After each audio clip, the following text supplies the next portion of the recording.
কোথাও যদি বেড়াইতে যাইতাম আমি এমন এক আতর হিসাবে এমন এক জিনিস লাগাইতাম, সেই জিনিসটা দুনিয়ার কোন সাধারণ জিনিস না। যেই দিক দিয়ে যাইতাম মানুষ খালি আমার জিগাইতো তুমি কি এমন আতর লাগাইছো, কি এমন সুগন্ধি লাগাইছো। আম্মা জান বলেন আমি দুনিয়ার কোন সাধারণ সুগন্ধি লাগাই নাই, আল্লাহর হাবিবের নাম মুবারক আমি বোতলে ভরে ভরে রাখতাম। আমি কোথাও গেলে আল্লাহর হাবিবের ঘাম মেশক হিসাবে ব্যবহার করি। জোরে জোরে বলুন সুবহানাল্লাহ। আমার ঘাম থেকে দুর্গন্ধ বের হয়, মদিনার নবীর ঘাম থেকে মেশক বের হয়। সুবহানাল্লাহ। ভাইরা তাহলে কি নবী আমগো সমান? আরে আপনি আমি সব জায়গায় না পাক, নবী আমার কত পবিত্র পাক। সুবহানাল্লাহ। ভাইরা আমার এমন এক নবী পেয়েছি যেই নবীর জিন্দেগিতে কোনো গুনাহ নাই। অবপ্রিয় মুসলমান ভাইরা দিলের কান দিওয়ান শুনেন, আমি আপনাদের লম্বা সময় কষ্ট দেব না। নবীর আশিকেরা ও নবীর প্রেমিক আশিক ভাইরা আজকের এই মাহফিল থেকে নবীর প্রেম জারি করিয়া বাড়ি যাবেন। মাদ্রাসার সাথে সুসম্পর্ক রাখবেন, কুরআন ওয়ালাদের সাথে সুসম্পর্ক রাখবেন, নবী চেনা সহজ হয়ে যাবে। উলামায়ে কিরামের সাথে সুসম্পর্ক বজায় রাখবেন। ভাইরা আমার এমন একজন নবী পাইলাম, ওই নবীর শানে বয়ান সারা রাত কেন, সারাদিন সারা রাত বয়ান হবে। আল্লাহর হাবিবের ৬৩ বছরের জিন্দেগির বয়ান যদি করা হয়, এমন ৬৩,০০০ বছর যাবে, তারপরেও আল্লাহর হাবিবের শানে বয়ান শেষ করা যাবে না। ওই আমি কবে যাব রোজার কিনারে, আমি কবে যাব রোজার কিনারে, নবীর রোজার পারে গিয়ে আমি সালাম দেব নবীরে। বলুন রোজার পারে গিয়ে আমি সালাম দেব নবীরে।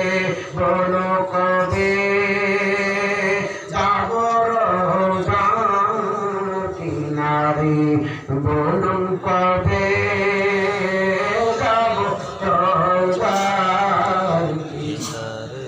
নবীর রোজা মদিনায় যেতে মন চায় কি চায় না?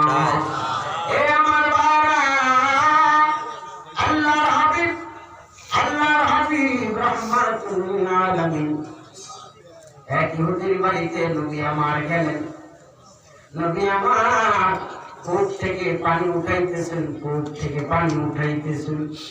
আল্লাহর হাবিবের যে বালতি ছিল, এই বালতির রশিটা ছিঁড়িয়া কূপের মধ্যে পড়িয়া গেল।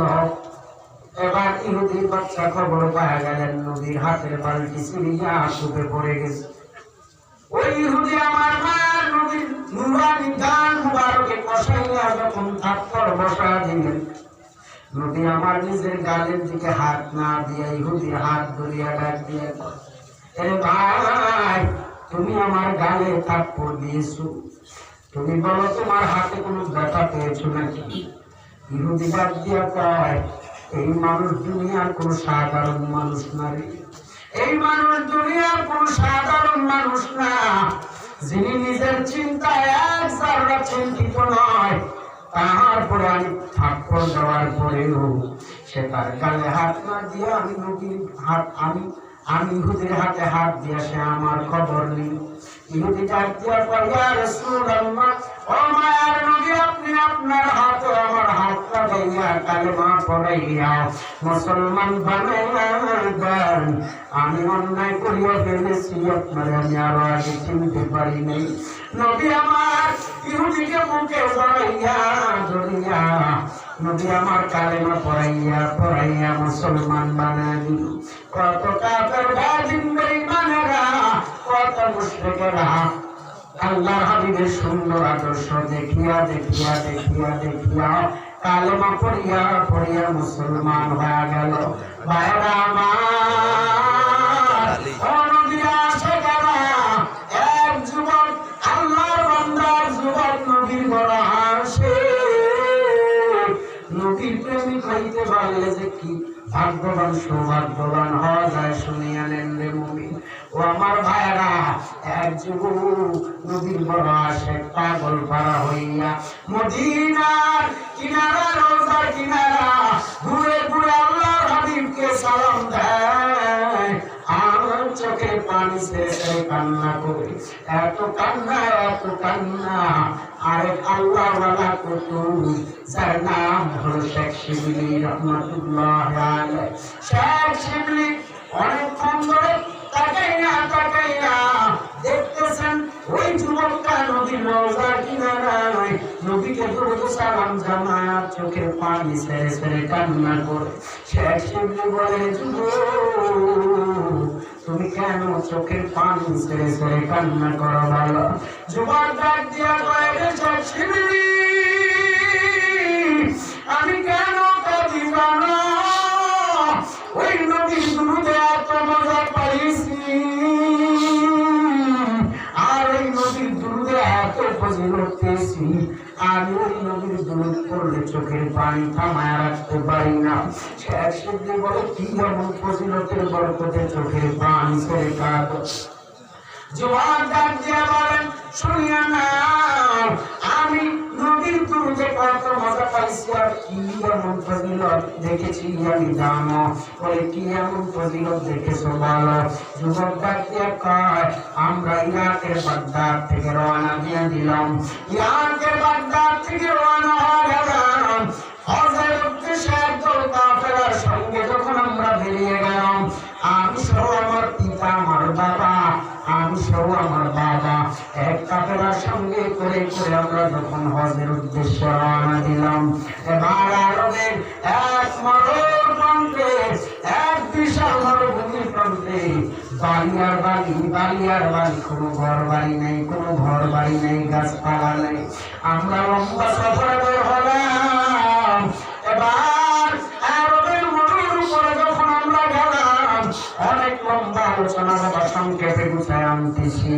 এবার যুবক ডাক দিয়ে কয়, শিবলি শুনিয়া নাও, আমরা মরুর উপরে যখন আসলাম এমন মুহূর্তে আমার পিতা আমার বাবা ভীষণ অসুস্থ হয়ে গেল।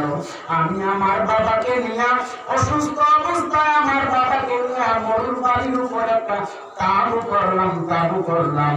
ওই তাবুর ভিতরে আমার বাবাই শুয়াইলাম। তারপরে সবাই আমাদেরকে পালাইয়া চলিয়া গেল।